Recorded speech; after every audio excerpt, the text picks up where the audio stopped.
Netrokona Kamalakanda sub registry কার্যালয়ের সামনে টাঙানো সিটিজেন চার্টারে শেখ মুজিবুর রহমানের বাণী দেখে ক্ষোভ প্রকাশ করেছেন জাতীয় সংসদের ডেপুটি স্পিকার ও নেত্রকোনা ১ আসনের সংসদ সদস্য ব্যারিস্টার কায়সাল কামাল। বৃহস্পতিবার ১৪ মে বিকাল পৌনে ৪টার দিকে উপজেলা সদরের সাব রেজিস্ট্রি কার্যালয়ে ডেপুটি স্পিকারের আকস্মিক পরিদর্শনের সময় এ ঘটনা ঘটে। এ ঘটনায় তিনি সাব রেজিস্ট্রারের কাছে ব্যাখ্যা জানতে চান। এ সময় ওই কর্মকর্তা দুঃখ প্রকাশ করে লেখাটি সরিয়ে ফেলবেন বলে জানান। প্রত্যক্ষদর্শীরা জানান, বিকালে কলমাকান্দা উপজেলা সদর থেকে খাইরনী এলাকায় যাওয়ার পথে হঠাৎ সাব রেজিস্ট্রি কার্যালয়ে যান ব্যারিস্টার কায়সাল কামাল। সেখানে তিনি সেবা নিতে আসা কয়েকজন মানুষের সঙ্গে কথা বলেন এবং কার্যালয়ের কার্যক্রম সম্পর্কে খোঁজখবর নেন। এ সময় কার্যালয়ের দেয়ালে টাঙানো সিটিজেন চার্টারে লেখা শেখ মুজিবুর রহমানের একটি বাণী একজন গণমাধ্যম কর্মী স্পিকারের নজরে আনেন। সেখানে লেখা, সরকারি কর্মচারীদের জনগণের সঙ্গে মিশে যেতে হবে। তারা জনগণের গোলাম, সেবক, ভাই।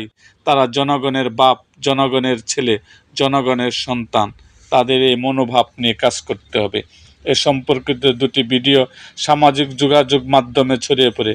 ৪০ সেকেন্ডের একটি ভিডিওতে দেখা গেছে ওই সাংবাদিক সিটিজেন চার্টারে বাম হাতের আঙ্গুল রেখে দেখিয়ে বলেন, এগুলো বহু আগে, এগুলো না থাকলে তো ভালো, এসব ডায়লগ এখন তো।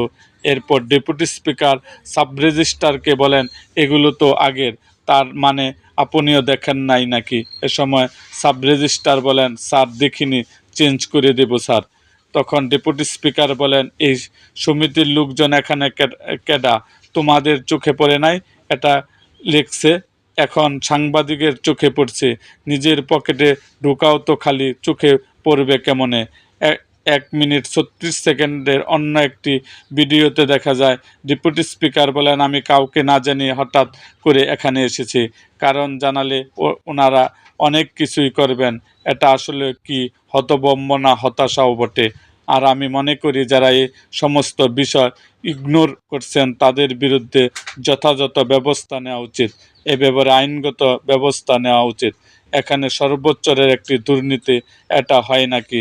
তখন সাব রেজিস্ট্রার ও ডেপুটি স্পিকারকে বলেন, এটা ভুলবশত হয়েছে স্যার, আমি এটি সরিয়ে নেব, আমাকে মাফ করে দেন স্যার, আমি এখানে অতিরিক্ত দায়িত্বে, বিষয়টি আমি লক্ষ্য করিনি।